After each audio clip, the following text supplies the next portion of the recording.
नजूल जमीन विधेयक योगी सरकार के लिए गले की फांस बनता जा रहा है। अब विपक्ष ने भी इसे हथियार बनाकर योगी सरकार पर हमला बोल दिया है।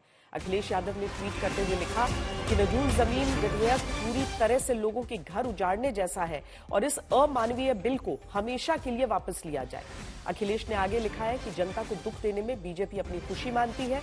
अगर बीजेपी को लगता है कि उनका ये फैसला सही है तो हम डंके की चोट पर कहते हैं कि अगर हिम्मत है तो इसे पूरे देश में लागू करके दिखाएं।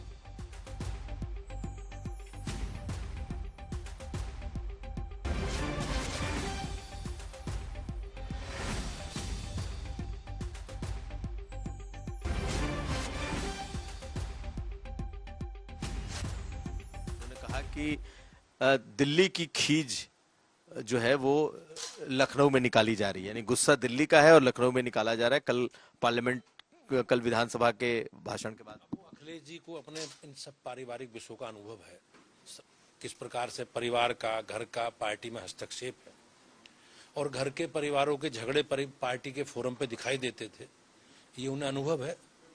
लेकिन हमारे यहाँ कोई इस तरह की प्रक्रिया नहीं है। हम एक स्वस्थ लोकतांत्रिक परंपरा के नाते उस परंपरा को आगे बढ़ा रहे हैं। योगी के मुंह से इस तरह की भाषा अच्छी लगती नहीं, लेकिन उनमें पता नहीं कब समझ आएगी। देखिए, मुख्यमंत्री जी भी हमको लगता है कि कुछ ज्यादा ही बोलते हैं और इसी वजह से उनको ये समझना चाहिए कि अभी 2024 का लोकसभा का चुनाव हुआ, उनके इसी बढ़बोली की वजह से जो बीजेपी की जो सीट थी उत्तर प्रदेश से घटकर वो 33 पर आ गए और इसके बाद भी ये अपना रवैया नहीं बदलते हैं। ताज्जुब की बात है, इनको तो उससे सीख लेने की आवश्यकता है। कांग्रेस तो कहने लगी कि जब सरकार के बीच ही बिल पर आपसी समझ नहीं है तो जनता के बारे में सोचिए, और तब सवाल उठाने वाले बीजेपी के ही विधायक सिद्धार्थनाथ सिंह जवाब देते हैं। कहते हैं कि कुछ शंकाएं हैं जिन्हें मुख्यमंत्री ने सुना है और उन्हीं की सहमति से बिल सिलेक्ट कमेटी में गया है। सरकार जो विधेयक लेकर आ रही है उस पर कोई आपस में चर्चा नहीं कर रही है। पहले क्या होता था, आपस में चर्चा होती थी कि ये चीज़ें आने वाली हैं, कैबिनेट में डिस्कशन होता था, चर्चा होती थी।